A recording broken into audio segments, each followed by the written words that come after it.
What's up, everybody? I have seen so many people lately with 100 out of 100 dimensional hole energy, and I asked them, why you not farming? Why do you have 100 out of 100? And they're like, well, I don't know what I want a second awaken. I don't know what's good and what's not good. And I'm like, how many videos do I have to clickbait to let you know what the different monsters do? Clearly, I'm not clickbaiting enough. I'm so sorry. I promise I will clickbait more.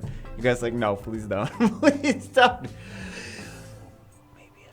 Anyway, today we're going to do top 5 second awakened units for fall of 2019. Well, I say fall of 2019 because there's going to be others coming out in the future, so the list will change, but this is for the first round of second awakened units. The thing is that depending on where you are in the game, the best units to second awaken are going to change, are going to differ. Some people are early game, some people are mid game, some people are late game. So the list that's best for one kind of player might not be best for another kind of player. So I tried to think about you guys, and I tried to take that into consideration, and I actually made 3 lists, one for more early game, one for more mid game, and one for more end game. So we'll talk about the differences between those and what units maybe you might want to focus. I mean, this is all just my opinion, but this is generally like the more effective units for whatever you are trying to accomplish next in the game, whatever goals you have next in the game. So anyway, let's get into it. I did actually, well, I basically already said this, but this is, remember when you're talking about dimension hole energy, the regular energy is an infinite resource. You can keep refreshing. You can spend thousands of crystals to refresh. The only thing limiting you is like the amount of time it takes to farm things, right? So you can just refresh all you want. For dimension hole energy, it is a finite resource. You only have 12 per day, and then you can have a couple refreshes per week of the, like a couple small refresh, not even full refreshes per week, for the dimension hole energy. And it's a finite resource. You don't get like, if you're like, okay, I'm gonna super farm like all this 2-second awaken monsters, like, no, you're not. You're not, because it's finite. You only get so much of it. So you got to make the most out of it. Like, as soon as it hits 100 out of 100, you're wasting. You're wasting something that you can't even refresh and spend crystals to get back. I mean, you could spend a couple crystals, a little bit, but you can't just spend as many crystals as you want to. You can't even pay to win it, right? So you only get X amount per week with a little bit of deviation. If you want to spend a little bit of crystals, you can spend some, but you can't spend more than that, right? So anyway, just think about it like that, and it kind of sucks when it caps out, because then you're just wasting. So at least leave it at like 90. Be like, okay, I don't have time to farm this all day. I'll just farm down to 90, and then you have at 90 you have 20 hours to make up for it, right? 20 for the next 20 hours you're set. It's going to keep accumulating, and you don't have to worry about it. But yeah, just some things about the dimension hole energy. So, first off, early game. What are monsters that are going to help you more in early game? You're going to need things for dungeons and TOA, right? So we're talking giants, we're talking dragons, and we're talking TOA normal, right? We're not talking TOA hard, even though like it's fairly similar but different. Crowd control, and for dungeons, just fairly dungeon monsters, okay? So giants, dragons, and TOA. First one, Bella. Bella's a great monster. Bella's already great in Giants and Dragons. Bella's one of the first monsters that many people build. Great in Giants, great in Dragons, great in TOA. One of the best overall support healers in the entire game. One of the nice things about Bella is, in addition to the normal Bella, she also decreases attack gauge with skill 1, which means that she will desync, like in Giants B10, for example, she will desync the giant and the towers so that they do that 1-2 combo, the attack buff, the defense break, and then nuke. So she'll desync so that your team has more time to get the defense break off, or possibly like defense buff or something else, cleanse or whatever. So it's nice to have that desync. It's very important. Like speed tuning is important in like arena and stuff like that. So like the giant having that speed tuning to go and nuke your team down. Like if you can desync the speed tuning, you're off to a good start. It's going to make your runs more successful anyway. Also, it's great in TOA to reduce the attack age of the bosses. I mean, we were all complaining when Shayna got nerfed. We're like, oh no, Shayna doesn't have attack age decrease anymore. Well, Bella has attack age decrease with skill 1. So, a lot of people don't think about that. Or like, they remember, like, they're like, oh, Bella has the second awakening, yeah. But like that, they forget that she's got the attack age decrease with the skill 1. So anyway, it just makes her a better unit makes her more reliable if you're gonna do that. And Bella's never bad. Like Bella's just always a useful unit. You can stick her in a lot of places. Anyway, second one for early game, Gorgo. Not really so much. I mean, he has the attack age decrease. He also has AoE damage based on enemy max HP. He's a good TOA unit. Can be used for farming or guild wars as well, because he's a tanky unit, and he can dish out some damage. So he's not a bad overall. I mean, like, you could farm with a lot of stuff. So it's not like, build this as a farmer. You could say that about half the monsters in Summoner's War, build it as a farmer. But he's a pretty good TOA unit. He's good for just overall tanky bruiser kind of unit. But he can also be used in, like, in Giants B10. You could use Gorgo in Giants B10, so he's not even that bad. Moving on, I like him as I like him just overall. I think he's a fun unit, underrated unit. Not that he's like super great end game, but fun unit for early game. Ramahan is an underrated unit. I know, like, I don't really play with Ramahan that much. I don't really do videos on Ramahan. Ramahan has always been a pretty decent unit. Now with the second awakening, he's even better. He's great in Giants B10. He's got a defense break. He's got a strip. And he's got big nuke damage. You can even build a faster Giants team, like as you progress less support and more into the DPS, trying to get sub 60 seconds, etc., etc.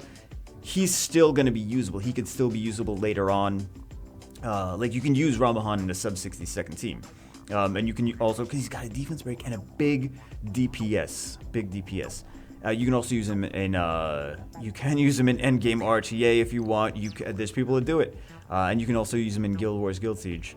More of like the Guild Siege, because remember, he does have a speed lead as well. So pretty decent overall unit. You can't really, like, you're not gonna be like, oh, Ramahan, he's terrible, and like, you could still use him in things. So you could use him in Giants B10. I wouldn't use him in TOA, but you could use him in Giants B10.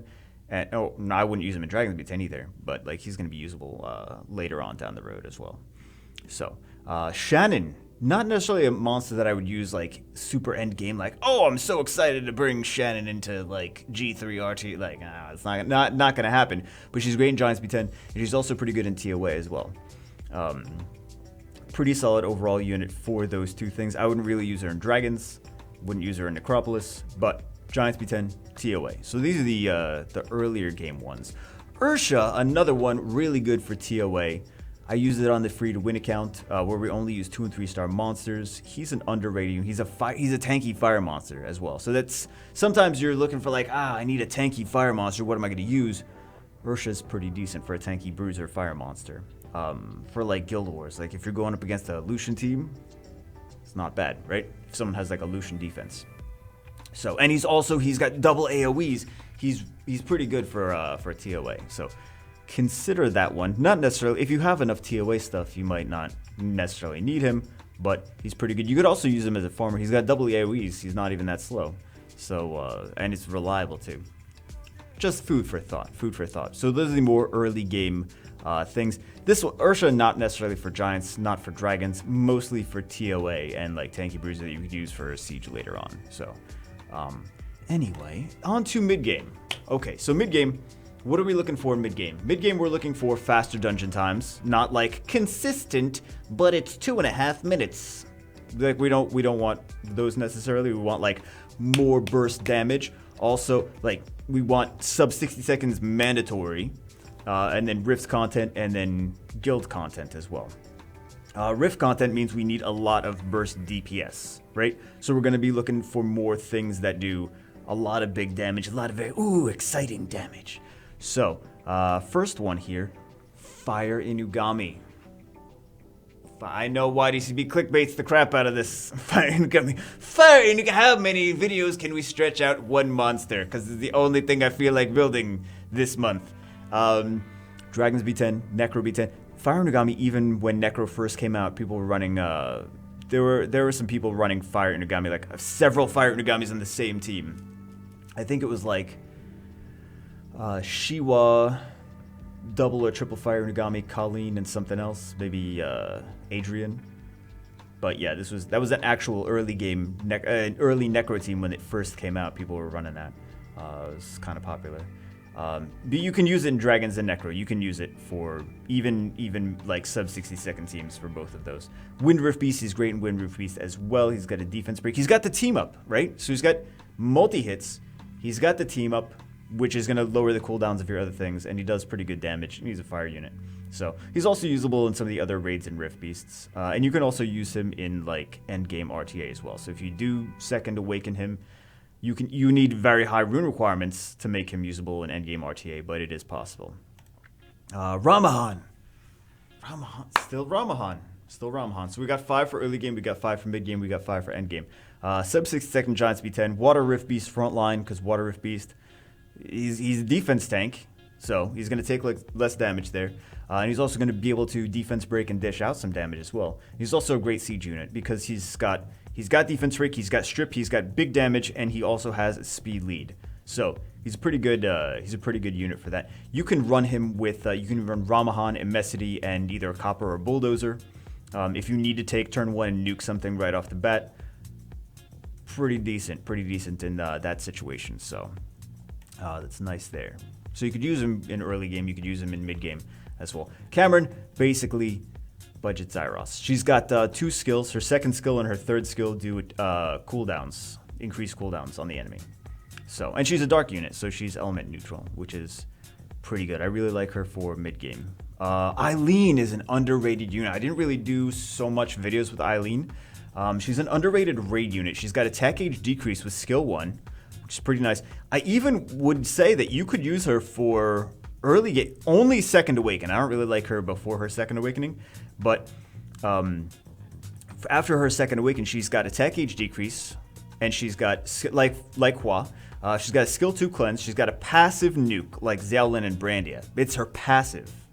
So, you can use her in Giants B10 early game, right? Because she's not bad for Giants B10. Only Second Awaken, though, I feel. And then you can also use her for R5 as well, because she's got the cleanse, she's got attack age decrease. Think about this. She's got two different things that there are monsters that are traditional staple monsters for R5. Hua and Xiaolin, very staple R5 monsters. She does the same things as both of those monsters do. Damage based on enemy debuffs and attack age decrease. And she also has a cleanse, which you need in R5 as well. So there's like so many things that she does in her skill set that are going to be great. So I think she's an underrated unit. I should have clickbaited her more. What's the next one? Crow is possibly my favorite mid-game unit. I love Crow. I'm building a second one on the light dark, like a second one. When you're building a second one of the unit, it's a good unit. Massive damage, defense like Xiaolin, like Brandia. Defense break and Brand, awesome scores in Rift Beast. He will do a tremendous amount of damage in Rift Beast. Solid damage in R5. You can do solid damage in the dungeons. You could use him like every PvE. I wouldn't really bring him into like endgame RTA, but you can use him in like the Rift Beasts, and you could use him in. I use him on the light dark account. I use him everywhere. I built one on my main because I liked him so much, and I'm building a second one. Like I said, I'm building a second one on light dark because I like him so much. He's a solid unit. He's like probably my favorite mid game. Like for mid game when you're looking to increase the damage from your Rift Beast scores and speed up your dungeons. He's much better after the Second Awakening. So endgame. What is endgame? What would I... Vega, it seems like you think that only one thing is endgame. You could argue that the other stuff more on the endgame side of the spectrum, but let's just, for all intents and purposes, be like, what's good for, like, what's usable in endgame RTA. So a few things. Number 1, Bella. Bella less than the others, but Bella's actually can still be used in endgame RTA. She's got a lot of stuff in her skill set. Sometimes you see her on Swift so that you can take turn 1. She's got a strip, she's got a defense break, she's got sustain, she's got turn cycling. A lot of stuff with turn cycling. She's got turn denial with turn 1, with skill 1 as well. So skill 1, a lot of times in RTA, you look for things that if they get reset, that they still have some kind of useful skill 1. So Fran's got a useful skill 1, Bella's got a useful skill 1 defense break, and attack age decrease as well. So there's some other monsters that, like, these Second Awakenings give some pretty nice skill 1s to these some of these units. So Bella is maybe not the best endgame RTA unit. Definitely not the best endgame RTA unit, but a usable unit in RTA. Usable unit. This is a lot of stuff going on with that. Cameron got pretty popular with a few different players because she's got 2 skills that reset, that skill reset. She's got low cooldowns on them as well. She's got high base speed. She's got 111 base speed. Element neutral as well. So she's kind of like, again, like a budget Zyros. Budget Zyros. Do you not have Zyros? Well, there you go. I mean, she's not as... Zyros is still stronger, but she's got higher base speed. She's element neutral. And she's got 2 skills. Like, if you miss with the first one, she's got Violent Runes. You could just do it again and possibly get it with the second time. Or you could just use her... If you only really need to reset one monster, you just use the third one. And she's got 3 chances. So more reliable even in that aspect. What is Ramahan again? Endgame RTA. Yeah, this guy. I was playing with my Europe server alt. I got demolished by a Ramahan. He destroyed my Artemil. He just destroyed him. There's nothing I could do. It was like, oh, he defense break and then he nuke and then Artemil disappeared. That's scary. Speed lead, strip, defense break, nuke. Great in Guild Wars, underrated RTA, defense based, so doesn't contest attack or HP focused runes. This is like a big thing as well. Like if you build something like Ramahan, he's a defense based damage dealer. So when you look at, like, you're like, oh, I have Theomars, I have Perna, I have Lucian, I have, well, the Theomars and Perna are more on violent runes. But if you have a lot of damage dealers that are based on attack power, you might run low on the attack runes, right? Attack or damage attack.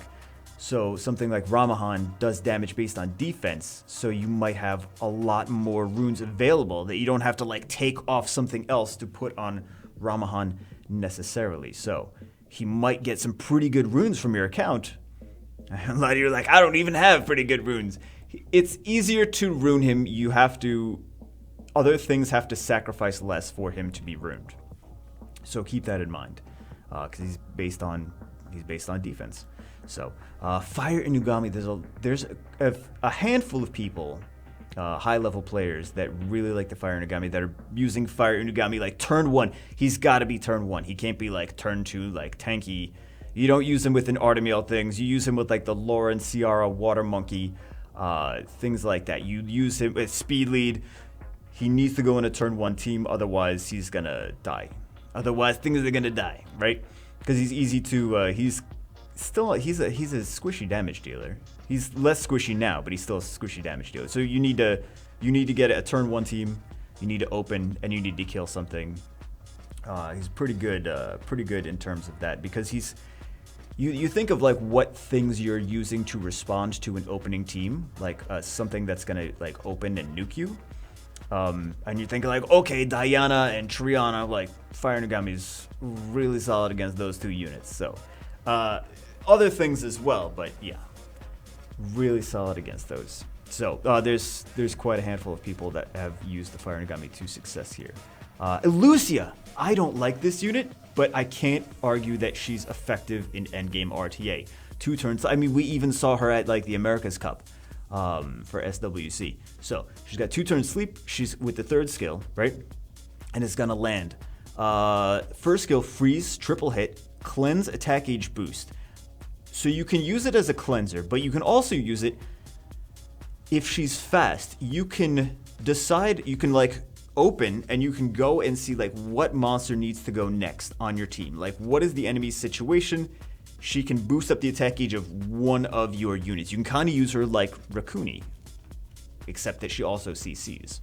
So, because she can cleanse and attack gauge boost, just like Rakuni's skill 2.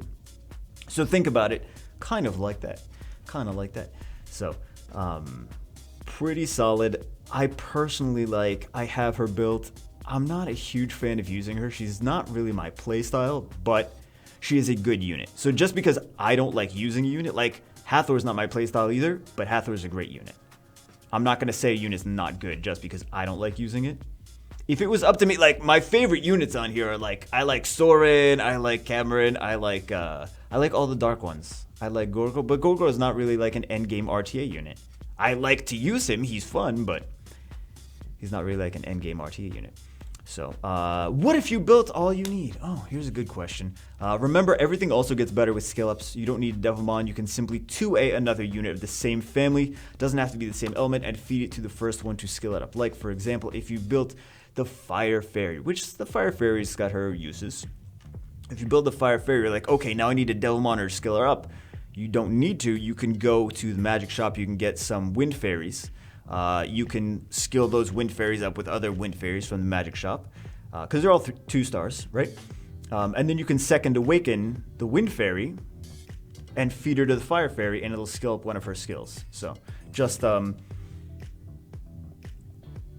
just food for thought that you can just do that instead of having to build another, instead of having to Devilmon.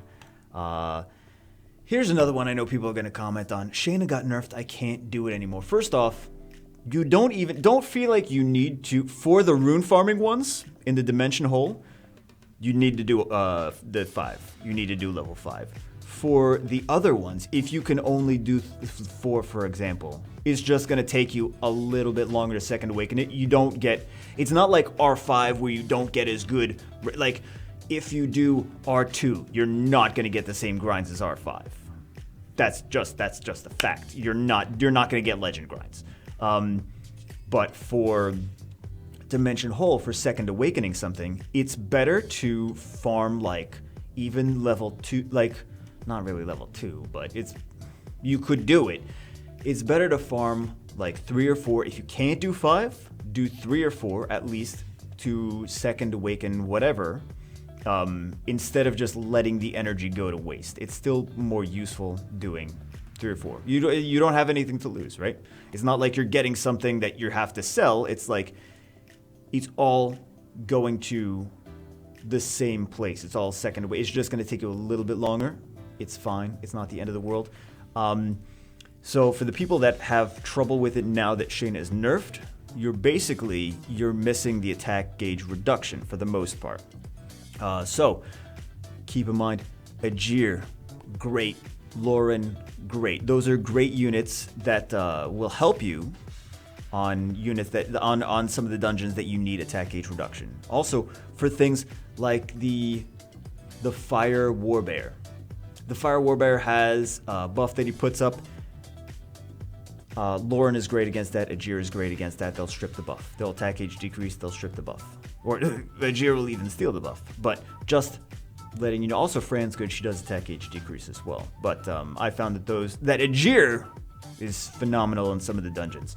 So Fran, Vertiheal. These are just great units overall for Dimensional Hole farming. Fran, Vertiheal, Ajir, Lauren, Lapis, Hua, Su, Chilling, Tyron, Ashir, Iregar, or Eargar, however you're supposed to say it, Hraesvelg, Delphoid. Some of the other 2A monsters like the bears are pretty good there. Drunken Masters are pretty good there because they also do ignore defense, but they also do like heals. They have like a few different things. Also, I didn't even put in here, but Bella is a Light Inagami is pretty good here as well. There's some of the second awakened monsters could be good at farming other second awakened monsters. You know what I mean?